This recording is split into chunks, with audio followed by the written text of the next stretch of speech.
Yes. Welcome everyone to this INNS webinar. Today it will be about machine unlearning.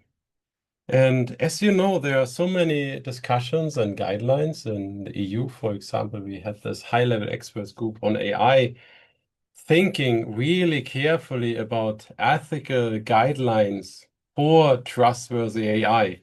And that's not something super recent. It is already, these guidelines have been written, by the way, in 2018. So it's already quite a while that people understood this AI methods, they have to be not only useful, but they have to be trustworthy and ethical.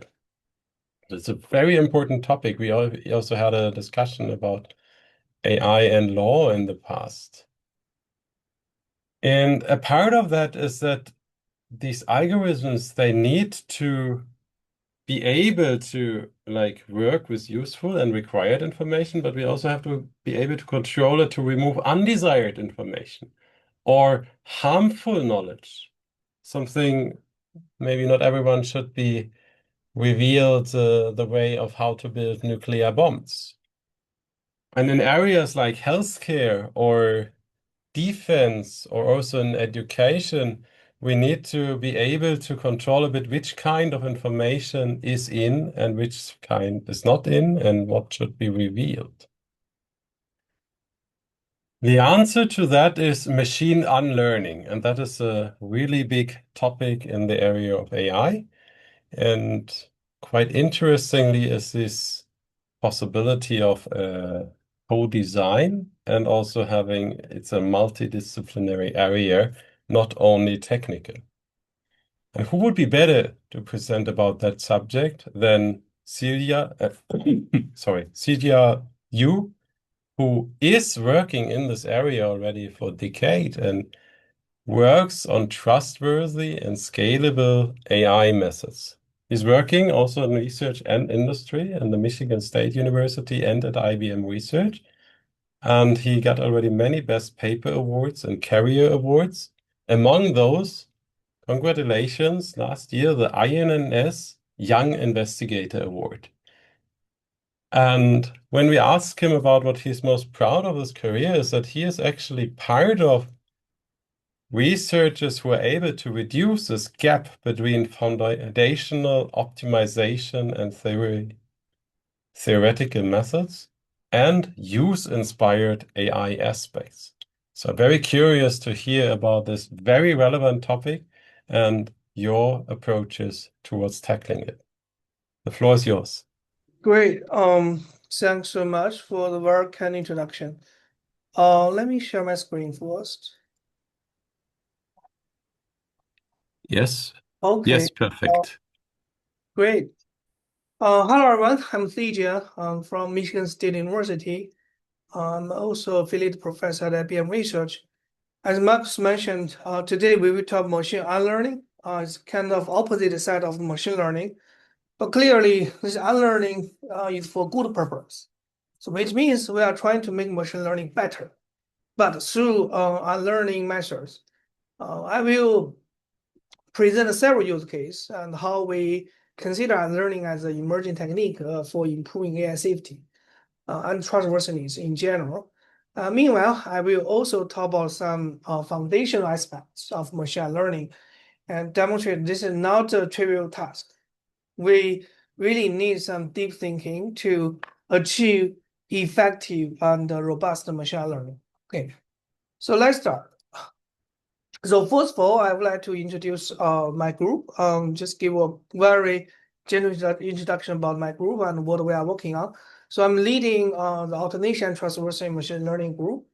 As Max mentioned, I have been working on two things in parallel, but actually close connected two areas. So one is trustworthy machine learning, another one is scalable machine learning. And my students are already helping me to make great works along two directions and their interconnections, and including the slides I will present today. Okay, the part one, I think the most important part that I want to convince, if not all of people, but at least most of people, is why machine learning is so important. and why machine unlearning is so important for today's foundation models, including not just large language models, but also like image generation models, like diffusion models. So what is the machine learning unlearning? How to understand this? I typically understand machine learning from a surgery to AI model perspective. So what does it mean? You think about humans. If you have a tumor and you want to remove it, right? And what's the guideline for doctor to remove the tumor? So generally speaking, you want to remove the bad thing while keeping the healthy tissues, right? That's a key part. And similarly for the machine learning, if you found the well-trained machine learning model have some bad behavior or memorize some bad knowledge or data, one thing you want to do for the pre-trained models is you want to remove this bad influence of those data or model behavior while preserving the good model general utility. It's very similar to how doctor remove the tumor while preserving healthy tissues. So therefore, the simplest understanding for machine learning is you can think about it's just like surgery to AI models to remove bad things while keeping the good things. Another way you can think about the machine learning is we are developing a patch to AI models to fix AI models bugs. So think about the software side. If we found some bugs, that engineers will release a patch, right? That's how this is software will be iterated and get a better version. And similarly for AI model, if you find some AI model has some bugs, and this bug may not necessarily refer to functional bug. This bug may refer to some undesired behavior of the model, like safety issue. So I will provide some examples later. But generally speaking, if you find the AI model has bugs, and if you want to fix that, the unlearning can be used as a patch to fix those bugs. Let me give some quick examples, some like what kind of bugs that we may encounter for AI models. So most of them we consider this from the trustworthiness perspectives. So for example, the thing policy definition of those bugs you can think about as some undesirable behavior of the AI models. The one of the well-known example is the AI model can memorize private data or copyright information. So this actually there was a lawsuit between OpenAI and the New York Times, which basically trying to reflect this as scenarios that OpenAI the GPT models is able to generate some articles that mimic the articles from New York Times. So that gave us a copyright violation concerns. So not just about the generating content that violates copyright, but also the AI models is able to generate some personal identification information, which is the PII.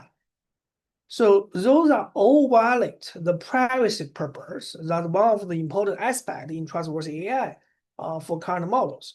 So therefore, how can we degenerate those sensitive information? How can we avoid such undesirable behavior to generate the private information from the AI model? That's one of the issues. That's one of the challenges that we are trying to address. And machine unlearning can be used as a natural solution for that, right? You just want to enforce a model to forget those sensitive information to avoid the generation of that. So that's one of the natural solution or interpretation for machine learning in this use case. And there was also many other use cases, but I provide another example. Here is you can use machine learning to avoid generating harmful content. I think early this year, there was news about Tesla Cybertruck bumper used ChatGPT to plan a Las Vegas attack. So clearly, ChatGPT is not the directly attacker, right? But the ChatGPT used for bad purpose by the attacker. So you are using ChatGPT to plan, okay, if I'm a bumper, how to make this threatening actions to Las Vegas. So this is represent a long line of research about AI safety. So how can we ensure the generated content remains safe to human?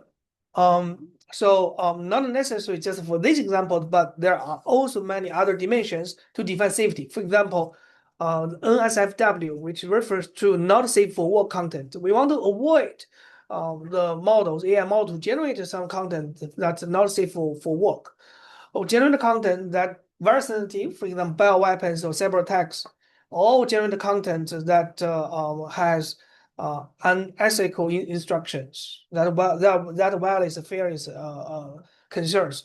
So basically, all of that, trying to point out one thing is AI is good, but AI can also be used for bad purpose. If if attacker using some harmful instructions to trigger AI model to generate harmful information.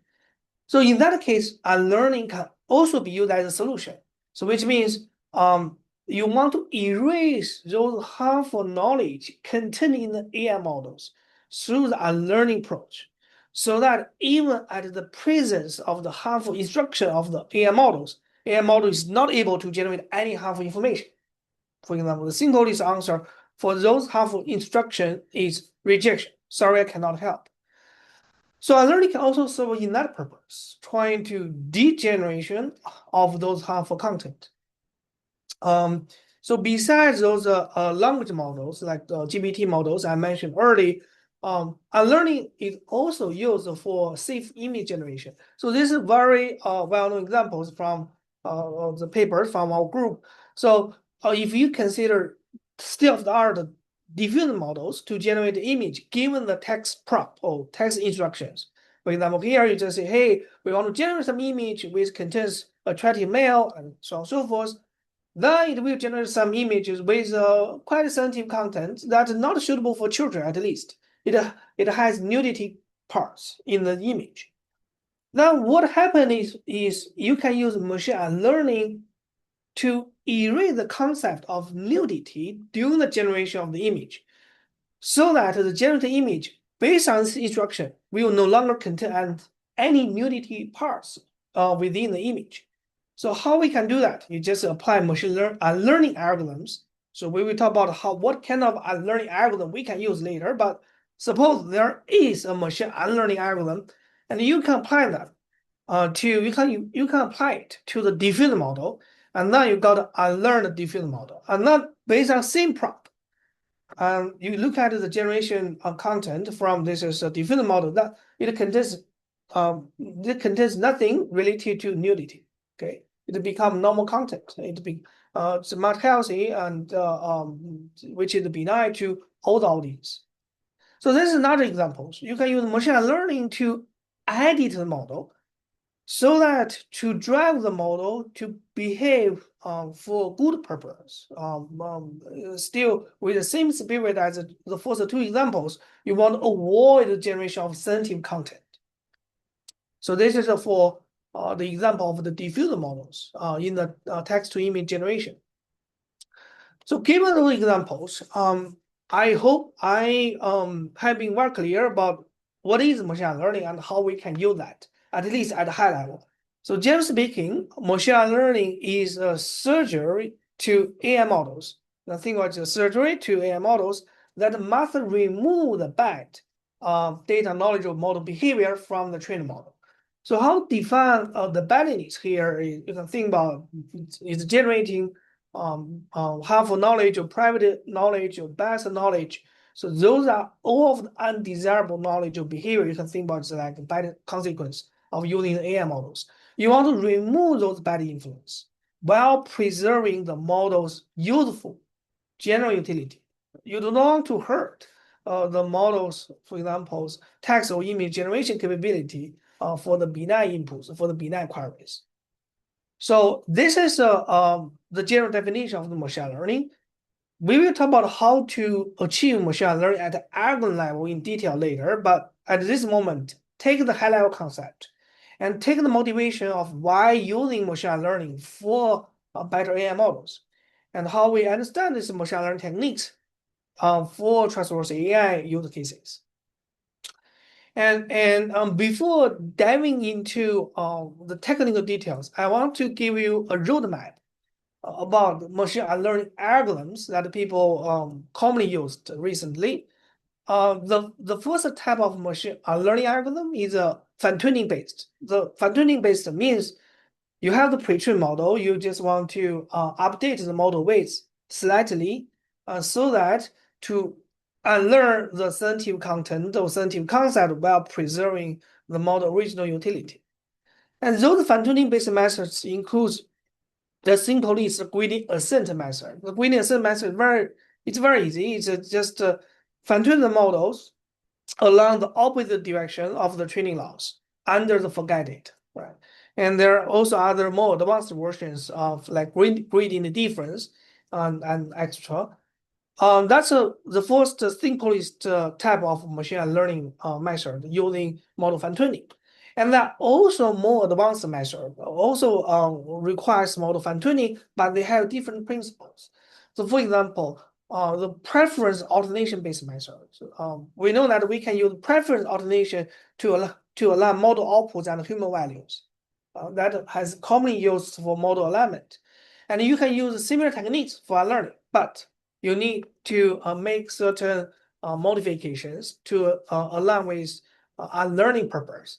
And one of the well-known methods called negative preference alternation. So it looks very similar to the standard DPO, which is direct preference alternation approach, but it's different. And one of the key difference compared to DPO is NPO, which is negative preference alternation is unsupervised. You don't need to human labels. So it's just trying to drive the learner model to depart from the original model behavior under the forget data point or under the forget instructions. And the third method, which also has been used, is task vector based. This is coming from the family of model editing. And task vector definition is very straightforward. It's nothing but just a difference between the fine-tuned model and the original model, the pre-trained model. And if you want to unlearn some concept, if you want to unlearn some task, you just consider the task vector and do the negation operation between two task vectors. For example, you have task vector for task 1 and you have task vector for task 2. If you want to unlearn task 2, then you just consider a new task vector, which is task vector 1 minus task vector 2. And this negation operation between tasks indicate a learning operation. So that's another type of learning approach that people used. And the fourth family of that learning method is representation engineering based. Clearly, the first three type of methods requires model fine tuning, and during the model fine tuning or during the model updating, it's primarily focused on model outputs and how you manipulate the model outputs to comply with this learning goal. And the fourth family of methods is a little bit more deeper, which is trying to control internal representation of the models and trying to re-engineer this learned representation of the models under the forget data so that to erase the sensitive content or data knowledge of model behavior. The one of the represented method is the RMU, which refers to representation misdirection and learning. The underlying idea is very simple. You're just trying to remap the learned knowledge under the forget data to a random vector. So that learning basically you want to erase the influence, therefore mapping the originally learned bad knowledge to the random vectors is one of the way you can enforce forgetting. And moreover, there's based on those principles, there are also other type of methods. For example, neural editing. You also look into the models and localize which neurons is responsible for this sensitive content generation and just do very targeted editing. So this is a neural editing approach. So as you can see from this loved algorithms, the development of a learning approach is from the shallow to the deeper, right? And at the very beginning, you look at the model outputs and to fine-tune the model, and then later on, you dive into the model inside and do the representation engineering or do the neural editing to control the model behavior to achieve unlearning. So that's how this unlearning algorithms develops in the field. So now, given those concepts, given those, this is a very brief introduction about unlearning algorithms. One key questions I want to bring up at this moment is why unlearning is so special. So we have many measures, as we mentioned earlier, to do model alignment, for example, safety alignment. And what's the difference between unlearning and conventional safety alignment? So generally speaking, there are three differences. The fourth one, unlearning the scope is very different from safety alignment. Model alignment typically only reshape model output to align with human values. But as I said earlier, if you just look at the algorithms, just look at the preference optimization-based algorithms, unlearning is also different from model alignment. The negative preference optimization is different from DPO. Why? Because the negative preference optimization does not rely on the human values, does not rely on human labels. And this is actually characterize the key difference between unlearning and the model alignment, which is its scope and mechanism. Unlearning wishes to erase the undesirable data or knowledge influence, while alignment is just trying to reshaping the model response to align with human values. It's not necessary to erase the sentient content. You can reshape your output with human values, but the sentient knowledge is still contained in the model. So it does not necessarily mean successful unlearning for model alignment. That's the first difference. Second difference is data dependence. So alignment typically relies on supervised data. You need human labeled data to align your model output with human values. While unlearning is most of the times can be used as unsupervised approach. You don't need to introduce human labeled data to align models. You just require the current models to deviate from the original model to forget the original sentient content. Therefore, the unsupervised manner in the unlearning is different from the supervised fashion in the model alignment. And furthermore, that's the last point I will dive into later is unlearning requires deep forgetting. It cannot be very shallow. If you just do the alignment type method for unlearning, you will find that those unlearning will not be robust. The unlearned knowledge will be easy to reverse engineer or resurface using some adversarial attacks. So therefore, unlearning itself requires robustness, requires deep forgetting to ensure that erased knowledge or data cannot be easily reverse engineered. So this is three key difference between machine unlearning and model safety alignment. Okay, so at this moment, the part one, I'm trying to convince you on two things. The first thing is what is machine learning and why is it? So why we need machine learning, and later on in the next part, I will show that machine learning itself is not trivial.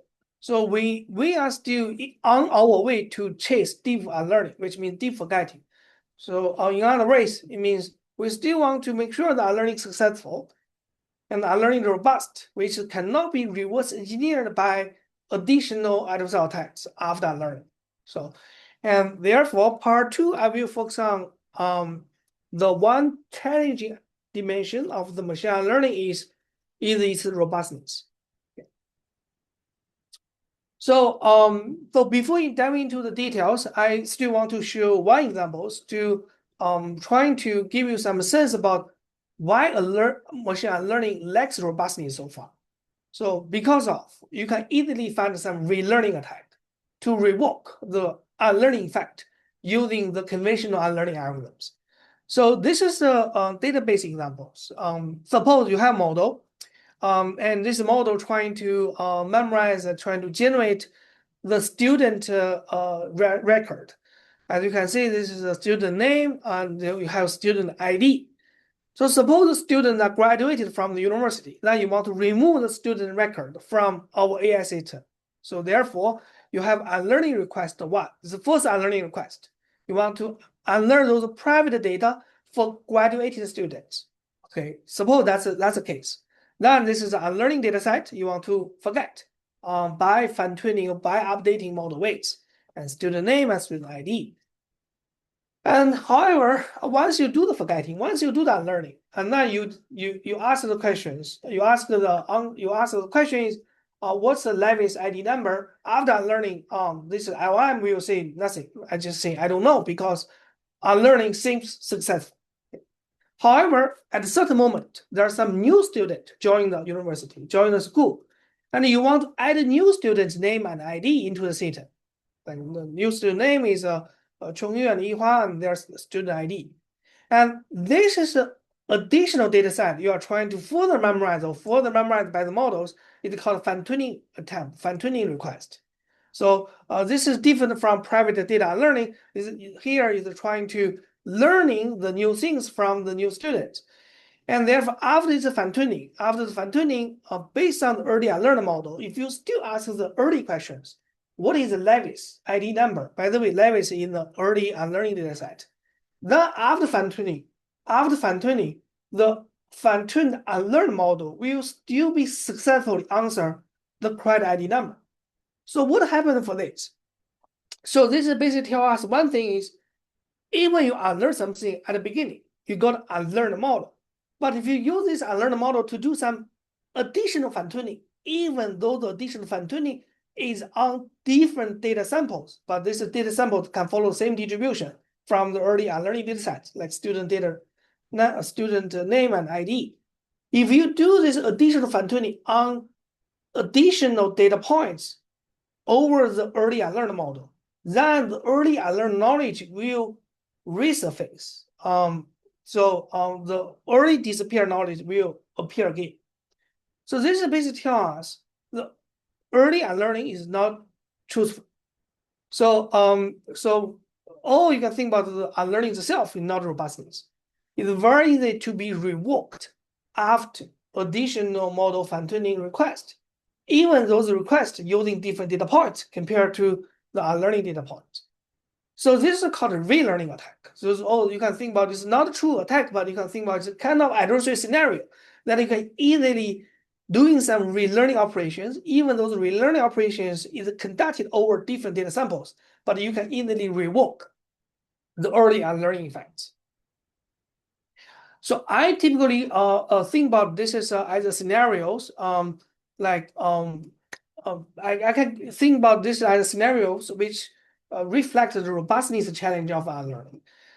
You can also think about this from a tale between mother and son. This is just some examples my student and I we made by trying to help you to understand why unlearning and its robustness are non-trivial and actually very challenging to handle.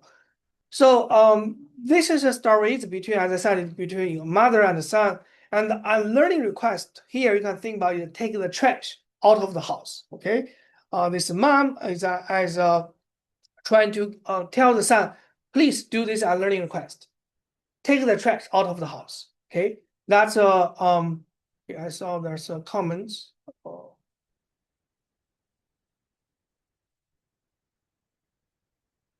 Okay. Okay. So this unlearning request is take the trash out of the house, and then the mom said, "Honey, can you take this trash to the outside garbage bin?" And then the son said, "Sure, we can do this unlearning." But in fact, what happened in practice is the son feel that okay, the garbage bin outside is too far. How about let's hide the trash box in my bedroom? Okay. So then this is garbage bin is too far away. Let's put it in somewhere in my room. And so that mom cannot find it and believe, okay, this trash has been thrown away. Okay. Then the mom said, okay, great job, because the mom cannot find the trash. So the trash is not in the house. However, this is not true unlearning, right? This is unfaithful unlearning. The son is actually just hiding the trash somewhere in the room. It's not truly removed from the room. Okay. Therefore, one day, the mom, smelled something weird in the room. So, and then asked her dog, and the dog's name is Max. So somewhere in the room is smelly, and Max go find something smelling like this trash sample. This trash sample is like additional fine-tuning data we just mentioned in our student database examples, right? And the mom trying to using these trash samples and using this dog to find out where is the smelly in the room, and then the dog successfully find it. Okay, the dog just need a small sample to find the hidden trash. Now you can think about the dog plus a small trash samples is exactly like relearning attack we just mentioned. You can use easily triggering method of the prompting method to find out the early unlearned knowledge is not truly unlearned. So this example is like mom using dots plus the small trace samples to find the hidden trace. So this scenario is exactly similar to what we mentioned in our database examples. So the user uses additional fine-tuning to recover the early unlearned knowledge. So these are basic examples trying to tell you why unlearning and its robustness are challenging. So making something disappearing at the first glance seems easy. But if you think about deeply, actually many things that you want to forget still exist in the AI model. You just hide them in somewhere in the model. And therefore, you can use many other ways to recover the early unlearned knowledge that's become not suppressed, like using dot plus most trace sample, you can find the hidden trace. So now the question becomes, can we make robust unlearning? Can we make unlearning robust? What's a fundamental approach that we should rely on to make unlearning robust so that faithful unlearning or effective unlearning we can make in practice? So therefore, the next questions I just want to bring up is how to make unlearning robust against a relearning attack. Just to think about examples we considered early, like either student database example, or the story between the mom and son. If we want to make unlearning robust, then somehow we need some new understanding or new formulation for the conventional unlearning approach. And first of all, let's look at what is a conventional unlearning formulation and how people handle this machine learning problem in practice. So typically, as I said, machine learning has two objectives. So one objective is you want to forget the sensitive parts. Another objective is you want to preserve the original model utility. Therefore, unlearning typically relies on two data sets. So one data set called forget set that you want to forget, and another data set called return set. You want to return the model utility on this return set. And then based on that, you have two loss. One loss is forget loss, another one is the return loss. And the forget loss can be in different formats, and return loss is typically just a training loss. And how people handle this, people just formulate these two losses as a bi-objective alternation problem and combine them using a regularization parameter, and then find the model parameter theta. And over this combined or regularized model unlearning loss. And in practice, the two SOTA state-of-the-art unlearning approach, so one is NPO, negative preference alternation, which formulated this forget loss using like DPO type loss. Another state-of-the-art approach is RMU, representation misdirection unlearning, which is formulate this forget loss as a representation re-engineering type of loss, like we mentioned early for the different type of machine learning methods. But regardless of what type of forget loss you have used, but their general formulation just in this regularized alternation framework. Okay. So clearly, this is just a very straightforward formulation that you want to find a model based on the pre-trained initialization, such that this is updated model is able to minimize the forget loss as well as minimize the return loss. So, however, there's no guarantee for the robustness in this formulation because you only consider unlearning itself. There's no adversary considered in this formulation. So, think about the relearning attack examples, the story between the mom and the son. The relearning attack is like a dog plus a trace samples. You need to think about some adversarial role in this unlearning formation so that to make unlearning robust. So how can we formulate that? So this actually tells us unlearning versus relearning, like relearning attack, as we mentioned earlier, can be thought of, can be framed as a game between an adversary and a defender. And adversary is the relearning attack, the defender is unlearning. We want to unlearn something. And adversary is I trying to prevent yourself from unlearning. So it's very similar to the adversarial training, but adversarial training was used to improve model robustness against the input level adversarial examples.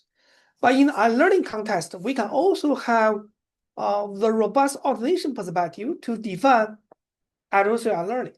So for the unlearning perspective, as we mentioned earlier, you want to find some unlearned model, theta u, by minimizing this is regularized objective functions, considering both forget loss and return loss. So meanwhile, you have another player, which is relearning. The relearning trying to say, hey, we can update the model, you just unlearn.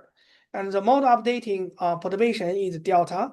And you want to learn this small perturbation delta such that this is a model early unlearned knowledge can be recovered.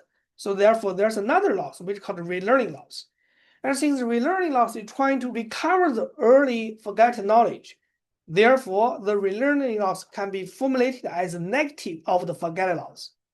Now it becomes gain. It becomes min-max. Because relearning loss, it goes to the opposite direction of the forget loss. Put them together and think of this from the game theory perspective. Then we have the following formulation. We still want to find an unlearned model using the general unlearning loss. But now we have a new player. The new player is the model perturbations. It's like relearning. We want to perturb the model so that the forget loss is not minimized, rather than it become maximized. So this indicates we want to find a small perturbation to the unlearned model so that forget loss is not minimized. It goes to the opposite direction. Is that gain? So considering this adversarial role, we now have a min-max, which is called robust ordination object functions for this unlearning. And if you take step further, you will find that this min-max formulation for the forget loss is nothing but just a sharpness-aware minimization in the machine learning. So in the machine learning, sharpness-aware minimization, this is a min-max forget loss, was used to improve model generation by replacing this forget loss with a standard training loss. But this min-max formulation itself, regardless of the forget loss, has been well known in the machine learning, which is called SAM type objective function. And SAM is itself trying to promote flatness of the loss landscape. Therefore, once you have the game perspective for the learning, for enhancing the robustness, it basically says you can use the well-known technique, which is called SAM, to improve the flatness of the forget loss landscape, which is LF, so that to improve the robustness of the forgetting. So that's the basic ideas. So the paper, for the details, you can find the information from the paper. But here I just want to emphasize three things. If at a high level, if you think about robust learning from game perspective, then it becomes SAM. SAM refers to sharpening the aware minimization on the forget loss. And second, SAM viewpoint links basically tell us we are trying to minimize the curvature of the forget loss. And the minimize the curvature of forget loss is nothing but just promotes the smoothness of the forget loss landscape. Therefore, it becomes third point. The third point side, general smoothness of alternation itself will help us for achieving robust learning. Those three insights can be distilled from paper. Here I just present that. At a high level, you can just take one key message is the robust learning is possible if you formulate it from a game perspective, like SAM. And SAM itself trying to promote the smoothness of the forget loss landscape. Therefore, general smooth optimization techniques can be used for enhancing robustness of our learning. So what are the smoothness optimization techniques we can consider for improving robustness of our learning? There are many techniques you can consider. So one is randomized smoothing, another one is gradient penalty. You just want to make the gradient flat. And third one is the curvature regulation. You're trying to penalize the difference between the gradients. It's mimicking the second order information. And the fourth one is you can using some optimizer that are trying to promote the smoothness during the alternation, which is weight averaging as one of the optimizer you can consider. So based on those techniques, if we redo the unlearning and meanwhile you evaluate their robustness under the relearning scenarios. Here relearning 20, 40, 60 refers to how many relearning data points you are using to relearn the unlearned model. The general message is if you do the the smoothness techniques, for example, SAM, NPU plus SAM, the unlearning robustness become much more improved, as evidenced by the increase of the UE. UE is unlearning effectiveness under the different relearning scenarios. But if you take a look at the loss landscape, that gives you more straightforward visualizations, which tells you the difference between robust unlearning versus standard unlearning. So the figure C refers to the standard unlearning loss landscape, which is using the unlearning method NPO. So as you can see, the loss is very sharp because you are changing the early pre-trained model towards the unlearning direction. The originally model landscape becomes sharper after unlearning. However, once you do the smoothness-based unlearning, like what we consider SAM, NPU plus SAM, then the loss landscape becomes much smoother. And as a consequence, once you can make the loss landscape smoother on the forget data points, then you will achieve better robustness for that learning. So that's a basic conclusion. And achieving this smoothness, you can use different smoothness techniques, not necessarily just SAM, randomized smoothing gradient penalty, curvature regulation, and weight averaging. They all point out the same thing. You can use different techniques to make the loss landscape of the forget data points smoother, and as a consequence, you will have better unlearning robustness.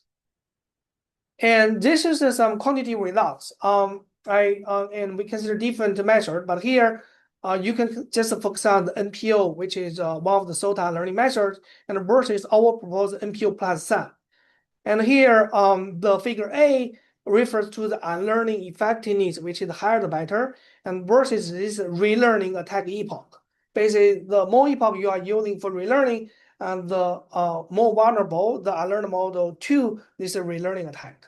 So as you can see, if you compare the blue curve and the red curve, the using SAM, it will give you much more much better robustness compared to without using SAM or just using the NPO. The red is above the blue. And similarly, you will see the same thing in the figure B. And the figure B is the unlearning effectiveness versus the relearning data number. The more relearning data number you used, the more vulnerable the unlearned model is to this relearning attack. So therefore, the red curve is above the blue curve, basically implies using SAM has a better robustness for the unlearned. So there are also some additional benefits of smoothness, but I will just mention this very briefly.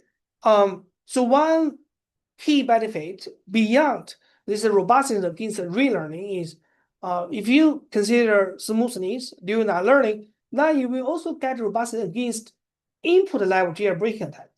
The early relearning attack is on the model weight level. So you are trying to fine-tune the model, you are trying to modify the model weights using small perturbation delta at the weight level. But if you consider smoothness for that learning, it will also give you the benefit for robustness against input level attack, which is called jailbreaking.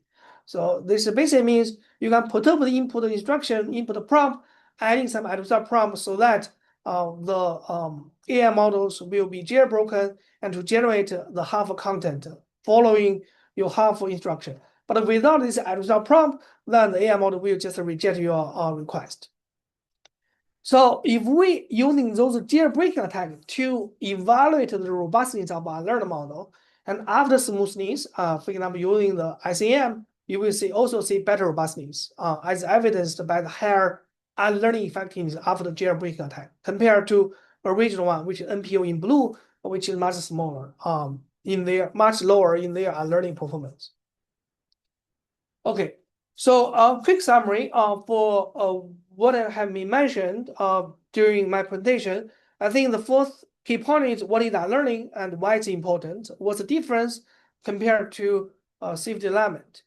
And second important point is why is unlearning non-trivial. So here we only focus on the robustness perspective. Unlearning is very easy to be reverse engineered, to be recovered using relearning attack. Think about the two examples. One is the database examples. You do the unlearning on old students, and then you fine-tune the unlearned model over new student data. And then you evaluate the fine-tuned model. You will find that early forgotten old student data record will come back. That's one example. Another example is a story between mom and son about hiding the trash. How to achieve unlearning for its robustness? One principal way is you can promote the smoothness of the forget loss landscape. And how to promote the smoothness of forget loss landscape? Sharpness and wear minimization is one of the principal approach that you can consider. But other general smoothness optimization techniques are also very useful for improving unlearning robustness. And furthermore, I just want to point out a few future research directions.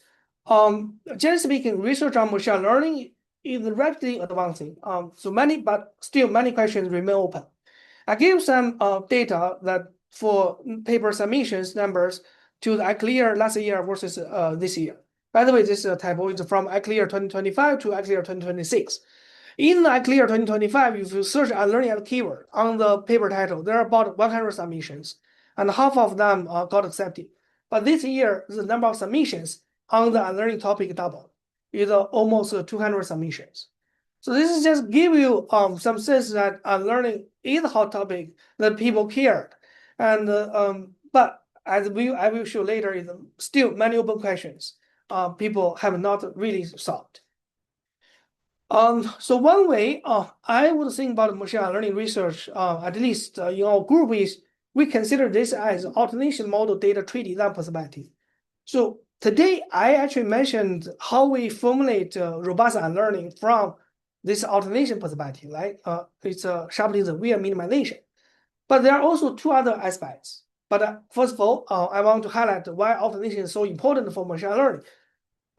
Basically, to explore the automation foundation of machine learning, you are addressing the question in how to unlearn. So you want to make sure that effective and robust automation is able to remove unwanted knowledge or data while preserving model utility during the unlearning process. That's why automation itself is very important for unlearning. And second, we didn't mention, but also very important is the model perspective. We didn't touch the question of where to unlearn. So here, when we talk about machine learning, we assume we are trying to modify the model weights for the entire model, right? But in fact, we can also have some finer level analysis about where to unlearn, which means you can identify the most salient model component that stays most sensitive to the unlearning process, and just do the localized targeted unlearning on those sensitive model components.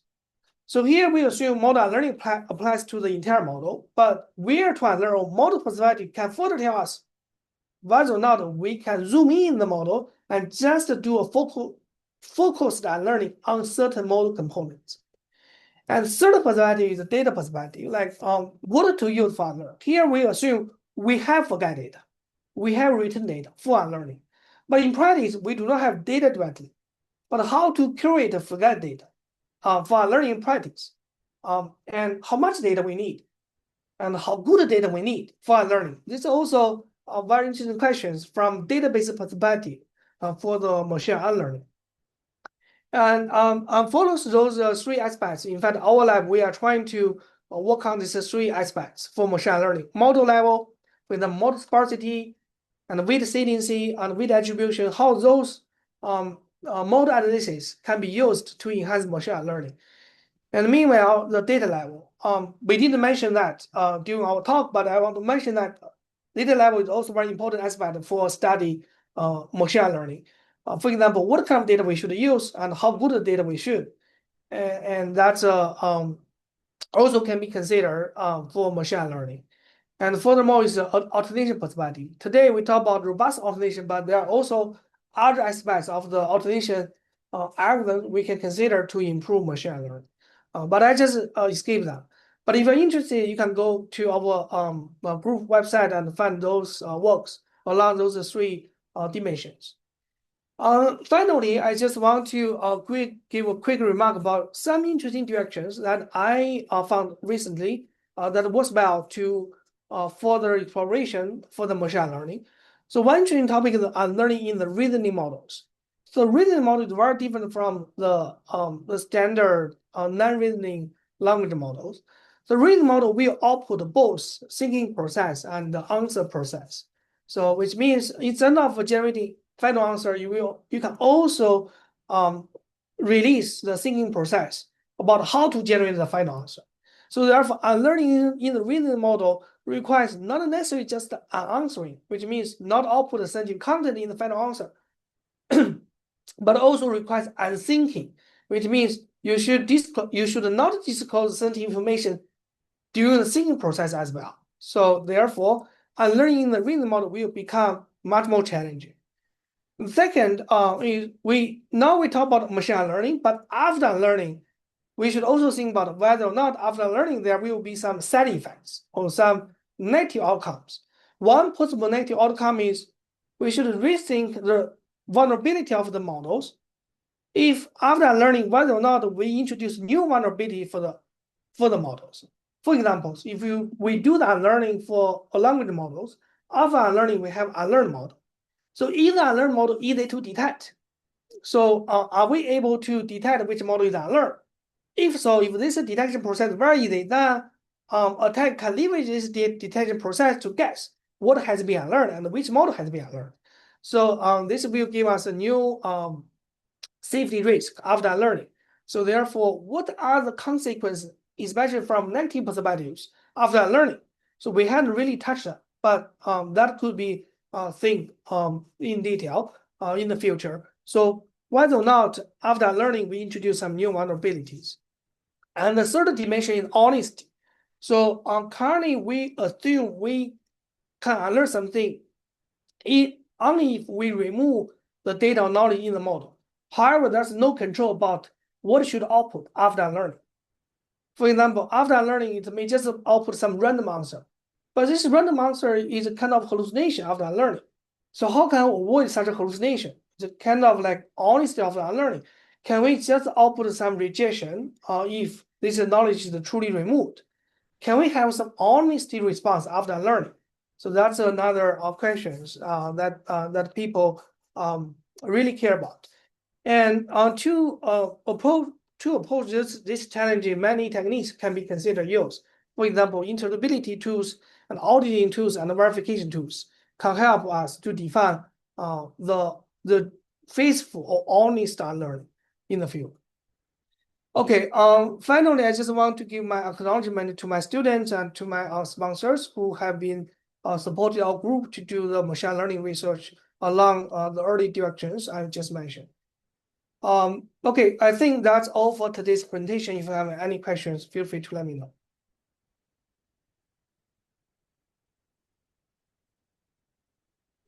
Thank you so much for your very nice presentation.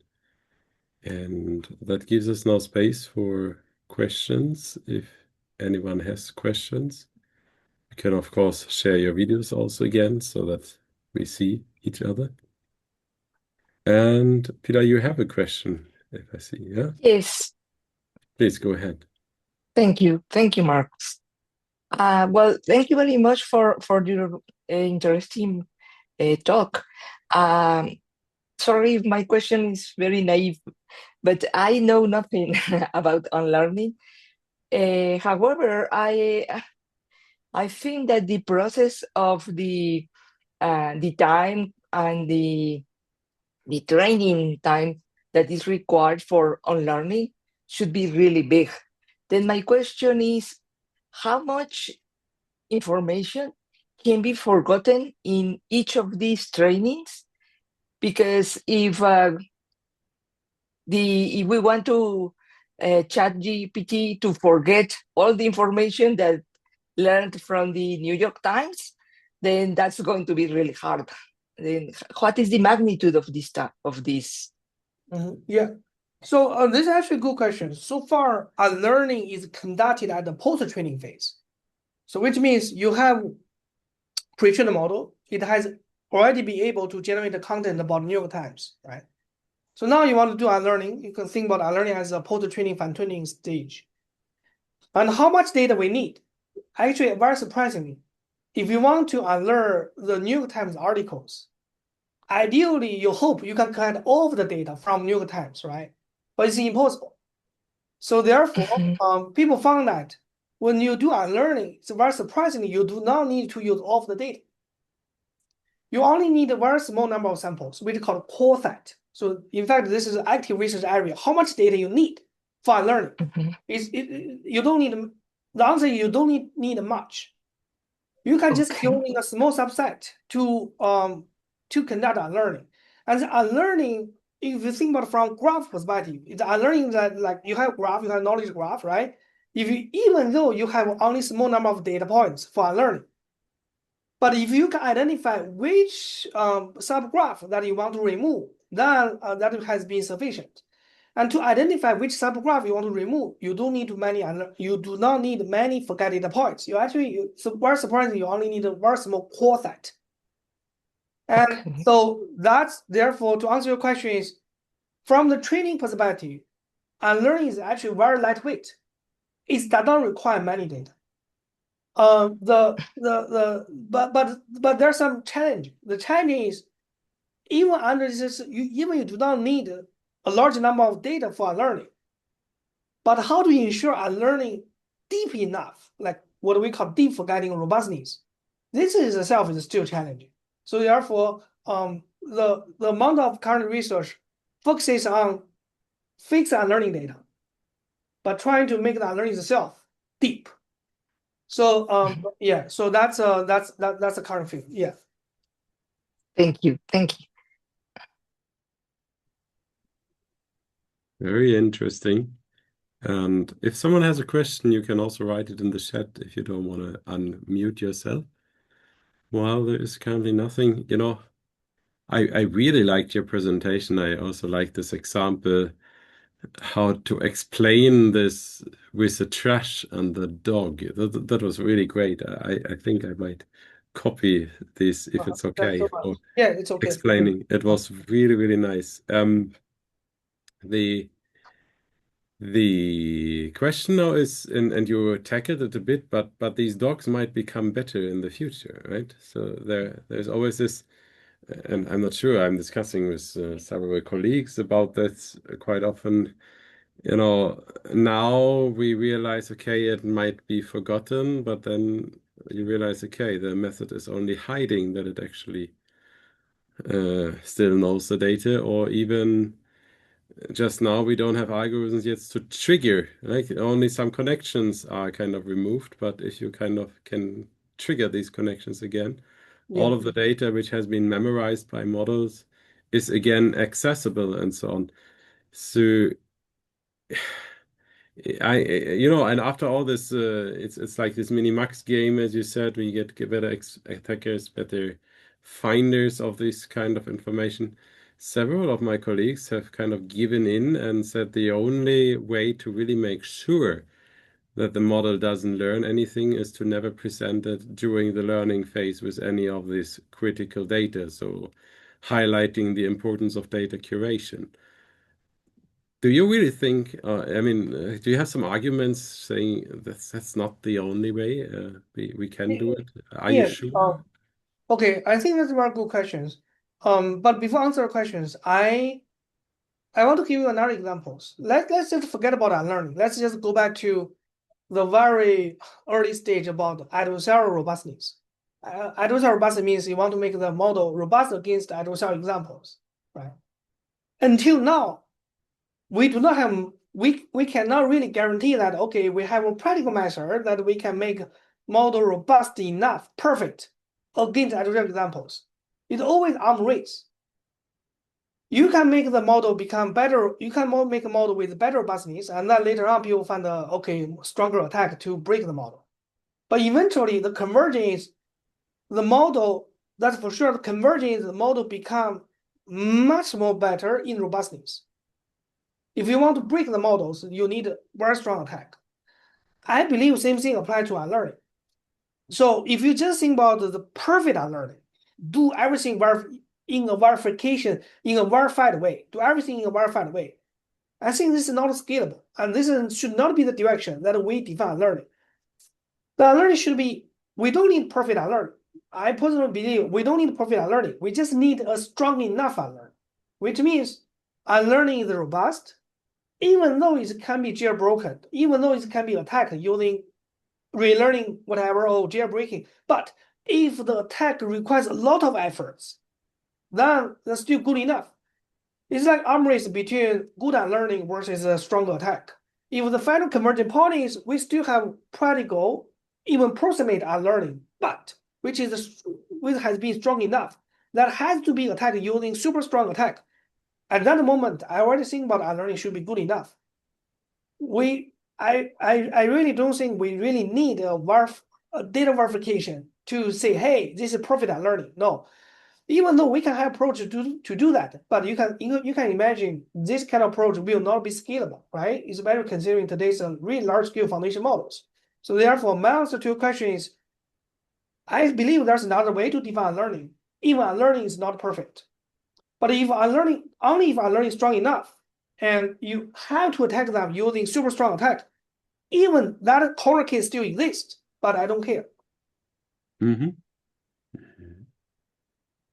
Very good answer here, and showing could be then also depending on the level of critical where we want to use these methods. Good. Are there any further questions? See, people are thanking you for your presentation.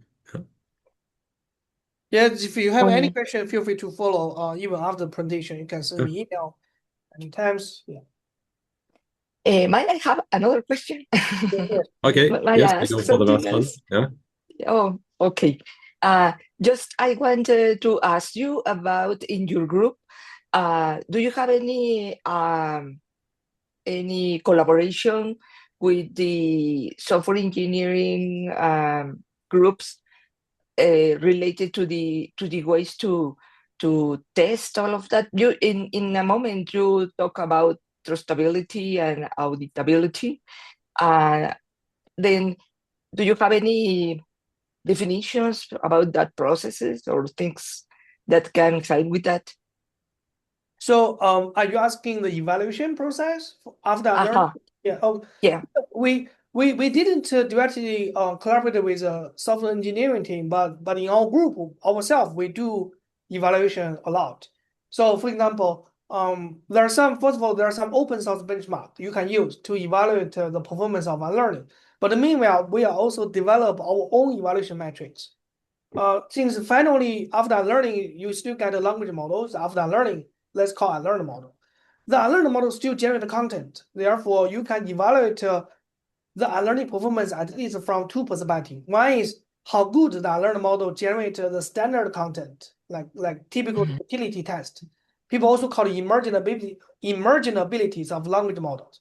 You can test after learning whether or not the unlearned model still exists, still contain those emergent abilities of language models. That's one way to test its utility. Another way is after learning, if you want to test whether or not the knowledge has truly been forgotten, you can use many other metrics. For example, membership inference. Membership inference means you can use some attacks to guess, okay, whether or not the early forgotten data is still a membership of the original training data. Oh, you can also use some open QA, which is you look at the model response and compare with before learning model's response and look at how similar it is. You have many ways to define the unlearned model response effectiveness under the forget queries. So that's typically how we evaluate the model performance. Yeah. Thank you. Thank you so much. Yep. And I will. You had a comment also? No. Thank you for the great presentation. Yes. Yeah, we appreciate you taking time to share with the INNS members, Dr. Liu. Thanks so much for the invitation. I think that's for sure. I should thank everyone. And also thanks so much for providing me the Young West Engage Award. I think that's a true honor. Yeah. Yeah, you're welcome. I will conclude now for the record, and then I will stop recording. Okay. Let's go for that. So thank you again for this great presentation. And just a reminder that is part of a series of many webinars. And please follow INNS to see of our new and next topics. They are not yet determined, but we will have more presentations coming then in January again.